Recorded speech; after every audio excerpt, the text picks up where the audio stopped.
welcome to this episode of The Good, the Bad and the Odd with your host, Michael Sam. Hi, Sam. Hello there. Right, so we're back to the Daisy, and last time it was The Rock. Your choice, The Rock, Nick Cage, Sean Connery, Ed Harris, Michael Biehn. And I chose a Sean Connery movie, and I wanted to go a bit odd, to say the least. Yeah. And I went with Zardoz from... I don't think you can get an odder Sean Connery movie. No, I don't think there is one. So, yeah, I went with Zardoz, which I saw maybe 30-odd years ago. I think I was 20, maybe, when I saw it. And I thought it was some interesting scenes, but it was mostly a bit tosh and pretentious. But, you know, I thought I fancied a rewatch, so I gave it a rewatch. I don't care. I don't think we care about spoilers, right, for such an old film, because it is nearly 50 years old, right? Yeah, it's a 50-year-old film. Yeah, that doesn't have that much of a plot. No, because there's points where it's like this is purely psychological, like this is just happening in their heads, and sort of as a consciousness level. Yeah, and then it'll snap back to they're actually doing this. What was your general feelings on it, though? Like it, hate it? Yeah, I quite liked it. I liked it more than when first time I saw it, because the first time I saw it, I was just a bit pretentious. But you know what? It was 30-odd years ago, and I still remembered scenes from it. Quite a lot of them, too. So it must have been quite impactful. And actually, I think the message in it is kind of more relevant today than like the early 70s in many respects. You know, an elite fencing themselves off from everyone else, kind of controlling everything to keep themselves in the lifestyle they've become accustomed to. Right? Very odd, right? So apparently, the originally cast, right, John Boorman had made the studio both a lot of money and a lot of kudos from his earlier film Deliverance, which was, I think, 72. That starred Burt Reynolds and Jon Voight. And originally, Burt Reynolds was due to play Zed, which would have been interesting. And it is interesting that Sean Connery's kind of got a Burt Reynolds moustache. He looks exactly like Burt Reynolds in this. Yes, he does. And Charlotte Rampling are the main famous people in this. Now, this apparently sprung from John Bourne was trying to get Lord of the Rings adapted. And I've read about his plans. He kind of, for example, some of his ideas were the Hobbits, he was going to cast children done up as adults. A bit like some of the Munchkins, right? I guess that was part of his plans, but he just couldn't get off the ground. But while he was immersed in Tolkien, he started thinking about some sort of universe building stuff. And he wrote a first draft, apparently, which was set in the near future, like 5 years in the future, involving some elements of this. But it kept getting weirder and weirder until he was hundreds of years in the future, and it got to this state. And apparently he filmed a lot of this in Ireland, in the same places he went on to film Excalibur. Yeah. Interesting, right? And some of the countryside does look the same. And indeed, Merlin is mentioned in this film, isn't it? Merlin. Yeah, he says like I worship Merlin. Yeah, he's a fan of Merlin or something like that. Now, Sean Connery was having trouble securing other roles after giving up James Bond. From what I hear, he was basically too expensive to actually cast in anything. Yeah, he was. So he basically had to just gave up and did some like weird cheap films. This one was so cheap, he basically stayed with John Boorman and like basically rode with him to work. Yeah. He was. Sean Connery did go through. He suffered. I mean, no one really suffers from this anymore, but he suffered majorly from typecasting as James Bond. It was almost like, well, you're James Bond, that's what you are. Now, interestingly, he had done some other work and some good work. For example, he was in Hitchcock's Marnie, and he was very good in that. But he slowly crawled his way out of that kind of pit of typecasting as the 70s went on. For example, he was in Outland, which is quite a good film, from late 70s. It's kind of High Noon in Space. He's a sheriff on one of the moons of Jupiter with a mining operation with weird stuff happening. Bad guys coming for him. No one will help him, so he has to face them alone, kind of thing. It's a cowboy film in space, almost. Highlander. In fact, if you look at it, it looks a lot like Alien, and it came out before Alien. So interesting. Yeah, so that's where this come from. So the plot is it's set in 2293. Yeah, the 900s, 90s. Basically, the sort of the status quo at the time is there's like basically the lower class people who live as like peasants, called the brutals. Brutals. They live tribal lives. All they do is farm, pretty much. Yeah, and get killed by the exterminators who worship Zardoz, who instructs them. His instructions are something like, the penis is bad, it gives life. The gun is good because it removes the stain of life. Life is bad for the planet, and all this, that, and the other. Yeah. And these exterminators all ride around in these red shorts that look a bit like nappies. It's a red thong with like two belts across the bandoliers. Across the chest. Yeah, and a lot of them wear the Zardoz mask, which is weird because it's a double face mask, a bit like the god Janus. So the back of the mask is also the face. And they all wear basically long hair braided into a ponytail. Most of them have moustaches, and they're just running around with guns. Zardoz gives them guns. Burt Reynolds, look, and Zardoz, the giant stonehead, comes and vomits guns at them. Yeah, and roars at them. And he rewards them by basically the guns. They have to put in grain and bread and stuff like that. It's a bit like the Harvest Festival in an extreme way. It's grain and it's bread. And it's a big stone head that flies around. And they worship as a god. Yeah. However, we do see, right at the beginning, we see all these exterminators cheering Zardoz and worshipping Zardoz. And shooting people in his honour, it looks like. Right in front of him. And he spews out guns, doesn't he? He spews guns and ammunition, lots of big red, like buckshot bullets. Come out of his mouth. Shells, all that. Yeah, and then we kind of see all the grain inside Zardoz's mouth. Yes, and Sean Connery slowly emerges. Cool seed, right? Cool seed. Yeah, and kind of weirdly, it reminded me of I guess it's probably the inverse is true, but. Like, it reminded me of the Sandman scene in Spider-Man 3 where he's, like, coming together. Right, okay, yeah. Like, where you see, like, the hand emerge and then, like, he kind of comes out and sort of slowly is born. Yes, and there's other films where people come out of the earth. Shawshank.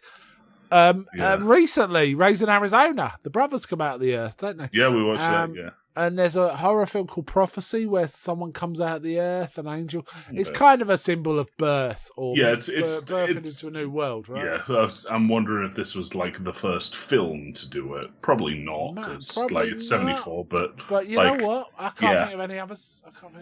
Earlier. But yeah, there's this like he kind of wanders around the head for a bit. It's like weirdly kind of mundane inside there. There's lots of like kind of hippie-ish beads. Like a few there's also naked people in plastic bags. There's Ziploc bagged people. What's that about? We do find out a bit later. It's basically the Vortex growing new versions. It's growing them new bodies, and it moves them to the new body should they need to. Yeah, so they never die. Even if they die, they still just get reborn. So. But it's kind of a trap for some of them, isn't it? That's what we find out. Anyway, so he gets to the... He finds a guy. Yeah, he finds a guy there and shoots him, and the guy looks at him. And I have to say, before any of this, there's a floating head sequence, isn't there? Yeah, there's a floating head sequence before the floating head sequence. Yeah, so many floating heads. It's Arthur Frayne talking to the camera, but his head's kind of floating in space. And this is Arthur Frayne. He literally opens with, I am Zardoz. I am Arthur Frayne. And all this, and he talks about this. And in the end, he finishes with a great line, which is, maybe God is in show business too. Yeah. And then we get the proper flying head, the Zardoz head. Yeah. And Arthur Frayne, basically, also, his moustache and beard are painted on. Yeah, that was a neat touch. Like he's a stage magician, right? Like he's a stage musician, but also remember, they don't age. Maybe they don't actually, like, grow hair. It's possible.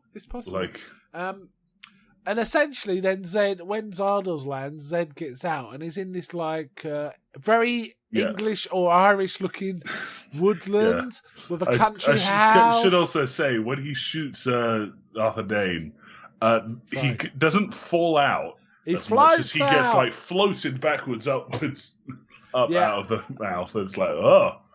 Huh. I took that to mean there was some sort of anti-gravity thing around Zardoz. Yeah, that's probably the like hard sci-fi there. Yeah. But also, like, I have no doubt that Arthur Frame was like setting himself up there. Like he survived it. We know that. Yeah, so. yeah. Well, his spirit survived into a new body, didn't it? That's maybe. It kind of comes. During the film, they say, "Look, there's a new Arthur growing," and you see like a fetus in a bag. Yeah, but they also say it'll be a couple of months before he's that is true. That is true. So, but then, having said that, the passage of time is very unclear. I think deliberately. Essentially, he's walking around this garden-y place with a country house, and there's like meals, and they're kind of, you see the people are kind of taking the grain and making their own bread as we go on. All these people do is make bread.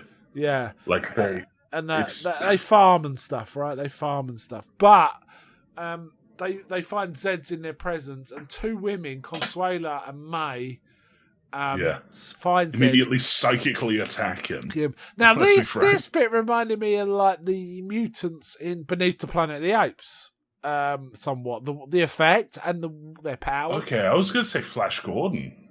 Yeah, there was a touch of Flash Gordon about this, absolutely. But especially with the giant screen with him like lying there.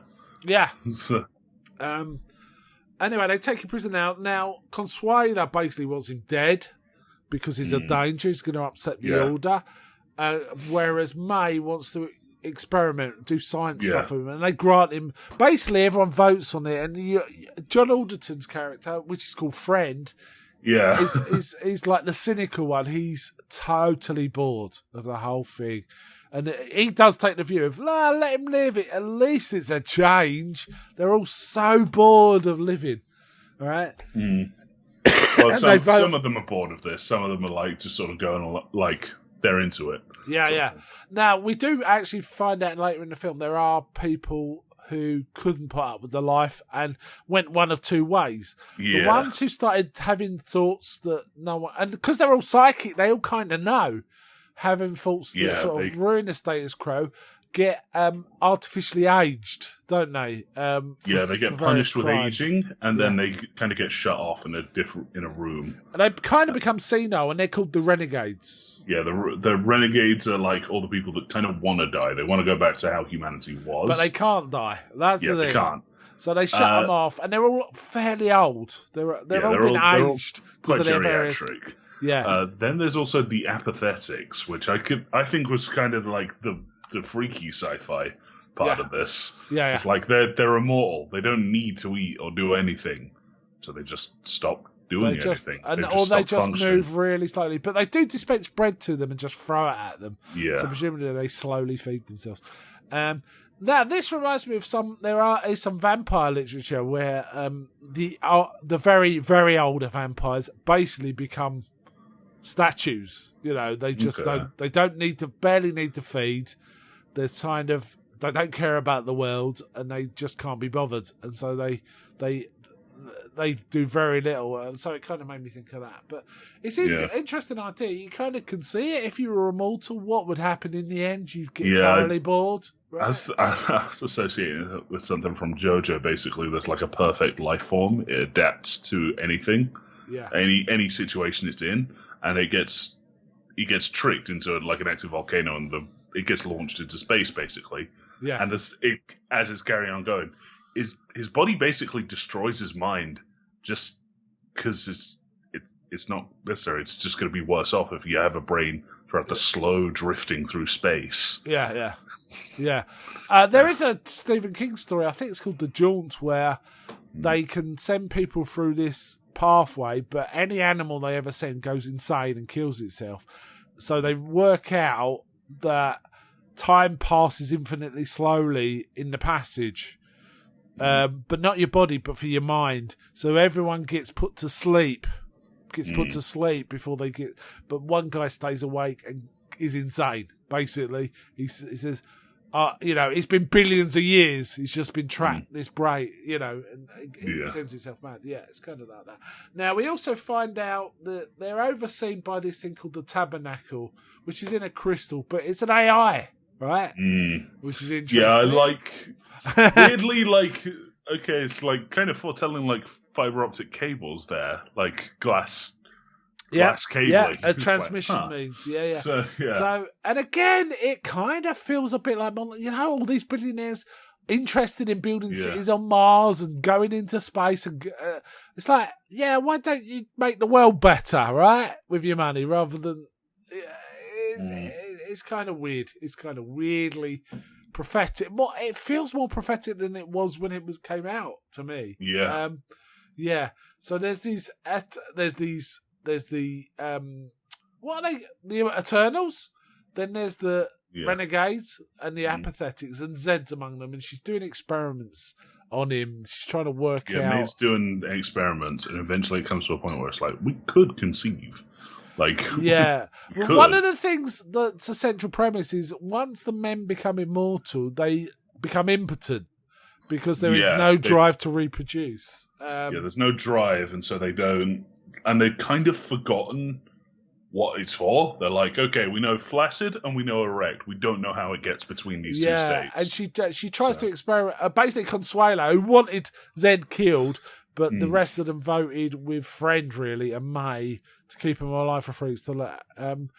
They started showing him pornographic images to see if it give him an erection. First it's like basically fondling, and then it's like mud wrestling. Mud wrestling, women. And eventually he kind of just locks eyes with Consuela, and they're like, oh, well, that works. Yeah, and they all have a laugh. Everyone laughs because I didn't understand it first. We were seeing these images in this white like lightning thing, and it was like it was a scratchy film, but actually it was his readings of whether he was erect or not. So as soon as they stop the imagery and he's just looking at Consuelo, it starts going wild, and he goes, well, that worked. And Consuelo's well mad about this.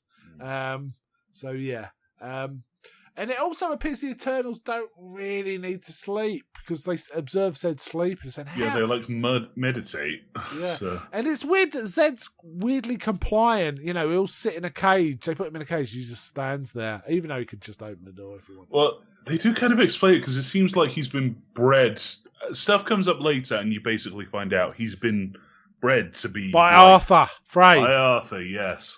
To be like this ideal sort of status quo breaker. Yes. And now, he kind of has this curiosity about him that other characters don't really. Yeah, you start to realise he's the smartest man in the room, even though he's ignorant of their ways. Yeah. And they don't know that. They think he's just a savage, right? And it's kind of interesting how Connery manages to get that across.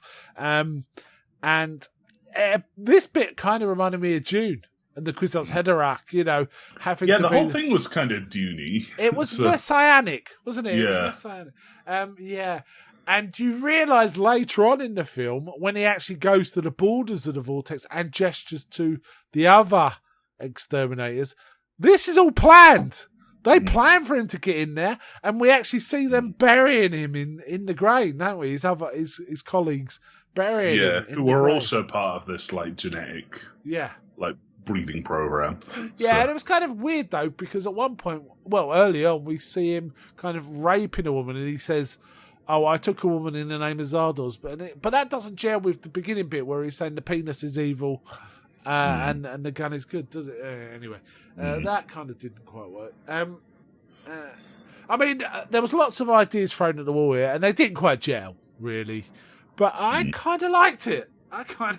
Yeah. I was expecting it to be, okay, there's some good imagery in here, but some of it's going to be eye-rolling. And there was, apart from the last act, which got proper pretentious and was aping, in my opinion, at the end of 2001, the Star...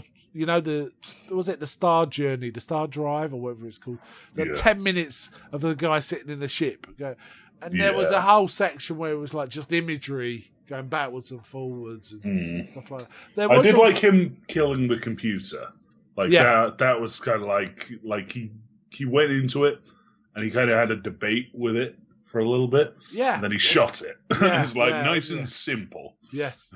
And we find out the name Zardoz comes from Wizard of Oz. And Arthur Frayne basically knew the man he wanted to educate and directed into books of simple reading. Though how you can learn to read just looking at books that you've never seen before, I don't know. Also, starting with Wizard of Oz. No, he didn't start with Wizard. He showed him the cover of Wizard of Oz, but then gave him really basic reading books like Ink and, A for Apple, all that sort of stuff. But he graduated really quickly and read the whole library, is what Zed said. Did you catch that? And it's a massive library. So this guy is probably super intelligent and bred that way by Arthur Frayne, right? Yeah. So Frayne was the only Eternal who wanted to take charge of the Outlands and keep the bread coming in, and he created a situation where they do specify that there's other managers of the Outlands. Like they demonstrate with some other, because there's like a guy there's like in the background there's like a trial going on. For another guy. This guy that he's another manager of a thought different crime force. thing, right? Thought crime thing. Again, 1984, or Brave New World, perhaps. And they age him 5 years for his crimes. Yeah, they age him 5 years, and he's they do say that he's another manager, basically. Oh, okay. So there's multiple. It seems like there's multiple heads, and it seems like Arthur Frayne was doing his own thing. Yeah, but it's going to bring down the lot. Arthur Frayne's headdress is kind of interesting. It's blue, a bit like the Virgin Mary kind of blue, but it's also shaped a bit like a pharaoh's headdress, isn't it? And the guy that gets the fulcrum had the same headdress. Yeah, that's why I'm sort of leaning into it. Yeah, he also. But the women also had similar headdresses, but theirs were like red or yellow and stuff. Yeah, they were kind of like Renaissance era, like ladies' hats. Yeah, in some ways, the costume design looked a bit like the sort of thing when Star Trek wants to do a sort of agrarian society at peace. It's a lot of very loose like cloaks and crop tops and baggy trousers, which very frequently got pulled off of people. So there's a lot of bare. Plenty of that. There's some interesting imagery. For example, at one point, Zed gets attacked by the renegades, doesn't he? And it's kind of weird watching Sean Connery attacked by all these old people. And then also, there's a point is with the apathetics, and they start following him, right? They start following, even though they're apathetic. And one touches his eye with a bit of a tear, puts it to her tongue, and it kind of wakes her up. And then she starts sharing it around. They start kissing. So they're kind of waking up. And Sean Connery's virility is waking them up, basically, or something. I don't really know. It's kind of cool. It doesn't make sense, but it's kind of cool. And then in the end, May lays with Zed, right? And Consuela catches them, and she's Superman. She's saying, "You'll get 50 years aging for this," and all this kind of stuff. They basically they kind of reveal all the goings on at this point and what Zed's got to do, which is kill the computer. Yeah, that's keeping everyone alive. Yeah, Friend shows him everything, doesn't he? Friend shows him everything. Then May and her science group come and they're like, "Okay, we're going to teach you everything, but in return, you got to impregnate us." Yeah. So there's like a 10-minute sequence where that's happening. So that is the Stargate thing where it got a bit. Yeah, that's where it got the dullest bit of the film, in fact. For me. I got my phone out now. Look. Yeah. I did like the bit. I mean, we see the images and they are funny to see, but actually in the context of the film, it works because at one point he's with the renegades and Arthur's had the aging process. Not Arthur, sorry, friend, but it's half his face, isn't it? Yeah, so only one half. Old and half his face. So weird. But he hides among the renegades, and they dress him up in a wedding dress. This is where the famous picture of him in the wedding dress is from. Yeah. And he's running around. Meanwhile, it's weird that all the peaceful Eternals have basically turned into exterminators, haven't they? They're riding around the halls looking for Zed to kill him. So they have become exterminators. So he has totally upset this whole society like a messiah, right? Yeah. And essentially, he learns everything. He learns everything. Then he goes and kills the computer. And when he comes back, he's like, "It's done. Like, you can kill me. There's no point, but you can." And meanwhile, we also see him occasionally gesturing to his colleagues, like he's telling them what's happening next with hand symbols, right?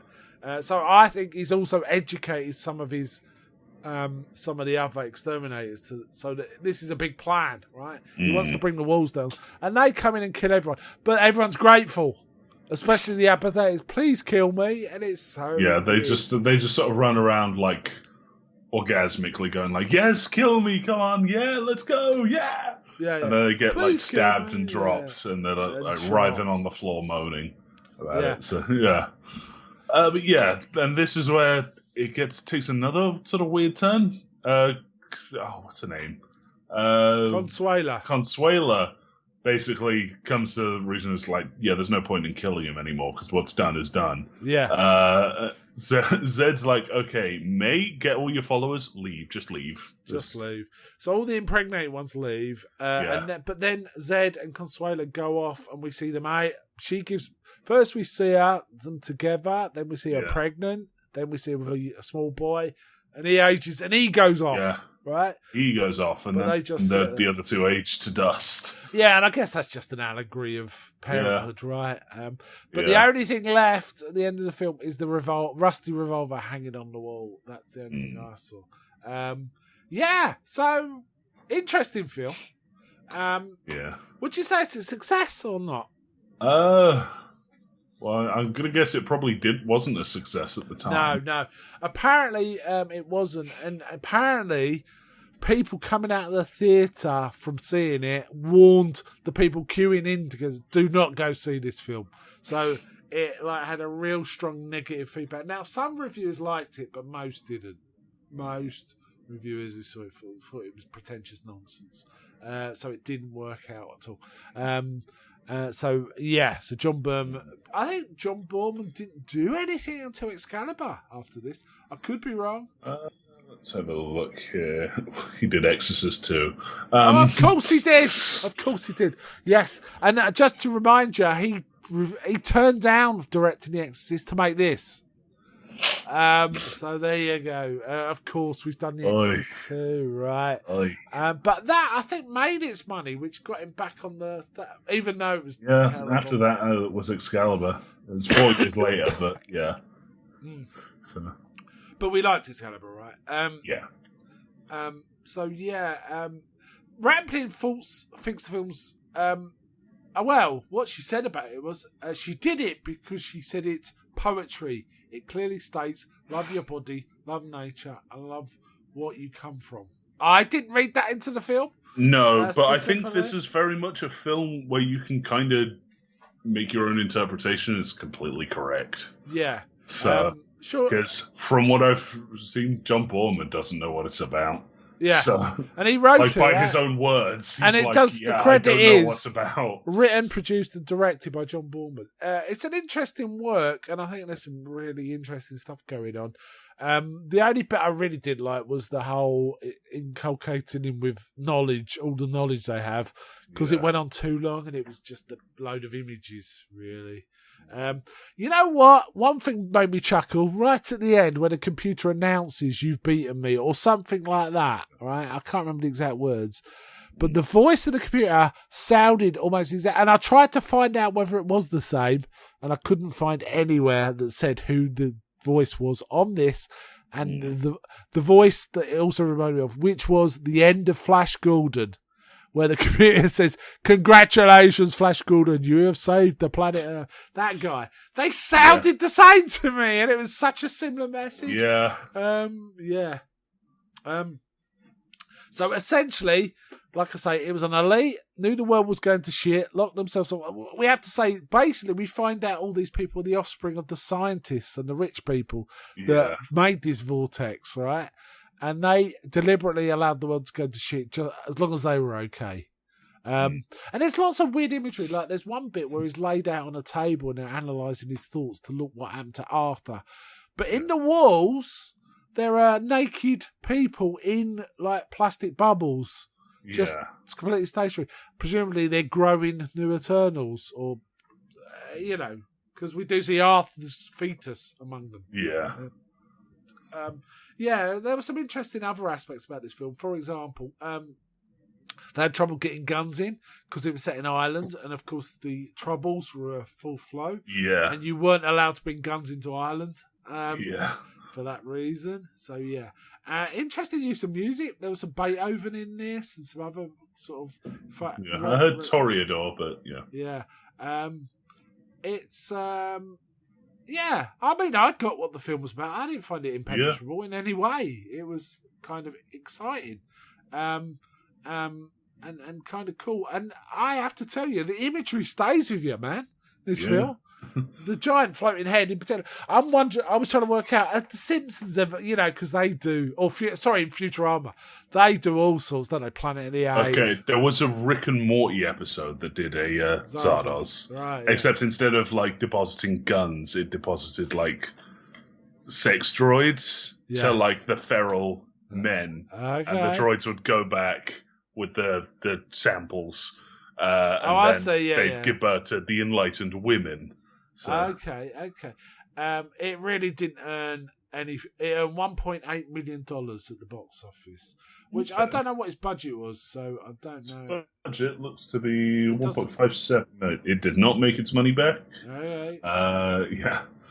Okay. See, I vaguely remember a trailer for this on one of the Ray Harryhausen's Sinbad movies or something like that. Right. Something I'd watch a lot. The DVD of that had a trailer for this, Zardoz. and it was just the voice, Zardoz, Zardoz, and then just a flash of Connery doing something, Zardoz, Zardoz, and again, it did that all over and over. Yeah. What was that? What was that about? And I really like the tagline Beyond 1984, Beyond 2001, because it has elements of both of those in it. 2001 is a clear allegory of the Star Jump or whatever it's called, and 1984 is the Thought Police, but also it referenced Brave New World as well. It's interesting that Borman didn't know what was about, but it's kind of worked. I mean, some of the choices for the outfits were a bit laughable, but you kind of got used to it almost straight away, and it kind of gave the exterminators a very distinct look, so you knew exactly what you were dealing with. But like you say, it was a load of Burt Reynolds lookalikes. Apparently, Stanley Kubrick was an uncredited technical advisor on the film. Okay. And I can see that Kubrick is interested sometimes. Apparently, he was an uncredited technical advisor on The Spy Who Loved Me, of all things, because Ken Adam worked on Doctor Strangelove and stuff. Ken Adam does all those amazing sets in Bond films, and he phoned up Stanley one afternoon and said, "Can you help me sort this out?" And Stanley Kubrick himself came along and helped him set up some of the sets and got the sort of look and feel right with him. That's amazing, right? That's amazing. It was kind of cool. Yeah. It was kind of cool. I like we got the shot of the cities. They contextualise it way more because all this countryside, but then you saw these decaying cities, which makes a lot of sense. It does feel like it's wasteland until we get to that bit. So and basically everyone had killed themselves, overpopulation and this, that. I imagine. So a good performance, Connery. He was very effective. It worked totally. For him as Ed, didn't it? It totally works. And I quite like Charlotte Rampling as Consuela too, and Sarah Kesselman as May.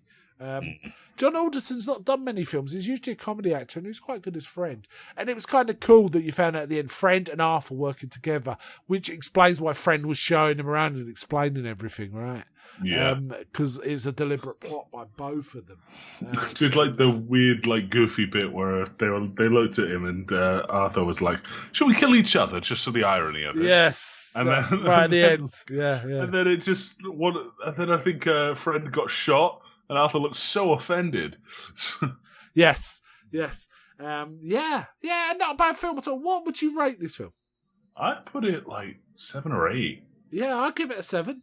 I think it's got legs. And I thought it was interesting. I thought we were going to... How I remembered it was being a bit tosh. And I thought we were going to laugh at it a lot. But watching it was you know what? This is working for me. Especially the first and second act. The third act, it started getting a bit too pretentious. But it ended slam bang. There ain't no arguing about that. It ended, he was the Messiah who produced a new crop of individuals to go on. Mortal this time, but presumably pretty smart. So we'll see. But yeah, I liked it because I definitely near the beginning I started thinking, you know what? I think Connery's the smartest man in the room, and no one knows it. Yeah. But that could be because I've seen it before and kind of roughly remembered how it turned out. I'd forgotten a lot of it though. I'd forgotten he was gesturing to his friend, the other exterminators, things like that. He went out and tried the force field basically. He went and banged on the force field for a little bit. Yeah. And then once the computer's gone, I guess that's gone as well. That's gone. Yeah, it was like a force field and a sort of perception thing, so that they they couldn't see or something. Yeah. Apparently, he was influenced by Frank L. Baum from The Wizard of Oz, T.S. Eliot, because he writes a lot of poems like The Wasteland, and Tolkien, and also Arthurian quests, legends. So you feel like King Arthur's a big thing with him, especially when they're on to make Excalibur, which in my opinion is the best Arthur film. I really like Excalibur. Well, we've talked about Excalibur, but mainly because of Merlin, right? Such a great Merlin. But yes, okay. And apparently the agent who was trying to get the studio to buy it. Railroaded them into it. Apparently, some exec from 20th Century Fox, they gave him a script, and he came out of the room shaking his head. And the agent just rushed up to him and said, "Look." Oh, before he went and read the script, he said, "It's yes or no. No messing about. It's yes or no. You got to decide." And then the Fox executive read it, came out of the room after an hour, shaking his head, and the agent ran up to him and hugged him and said, "Congratulations, you made a great choice." He used a Jedi mind trick, it sounded like, which is amazing. Enjoyable film. Film. I'll be interested to know what Connery thought of it. I'm not sure he's ever spoken about it. It's been reappraised apparently somewhat, and considered quite an underrated film and one of the better of the early 70s sci-fi films. And there was quite a few interesting ones like Silent Running and stuff like that. And I like this quote from one of the reviews from 2007 from Empire magazine about Zardoz. "You have to hand it to John Boorman. When he's brilliant, and they reference Point Blank and Deliverance. But when he's terrible, he's really terrible." And he goes, "This is a reminder of what cinematic sci-fi used to be like before Star Wars."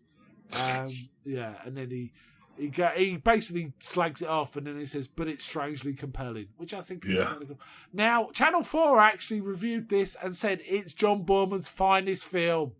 How about that? That's quite a statement. That's quite a statement. But we kind of liked it, so, what do we say? It's interesting, the approval rating on Rotten Tomatoes is 49%. And I think it's probably a bathtub kind of thing. Like, a lot of people hate it, and there's a few people that really like it, which gives it this mid-range rating. I feel it's probably that way, right? All right, then, let's wind up there. So, Daisy, it'd be your choice next time. So, you've got to pick something from this that isn't Connery. Oh, God. To chain onto, right? Yeah. So, see how you go. You've got Beethoven 7th. I mean, that's a push. So, there's some interesting stuff here to sort of think about how you're going to do this. Sarah Kesterman been up to? Not much. No, she's done hardly anything. Anyway, you've got John Boorman as the other alternative, and you've got John Alderton, who's barely done nothing either in the films. Yeah. He's more a TV guy. But you might find some lesser low down on the list. Some actor that's been in other stuff. I quite like the bloke that played Arthur. With Charlotte Rampling. Well, there is that. She's the Helen Geismar. Yeah. I like the guy who played Arthur Frayne.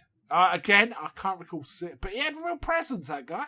I think he was good, cast well. All right, then, I'll leave that with you. Anyway, so let's wind it up there. So, bye from me. Bye.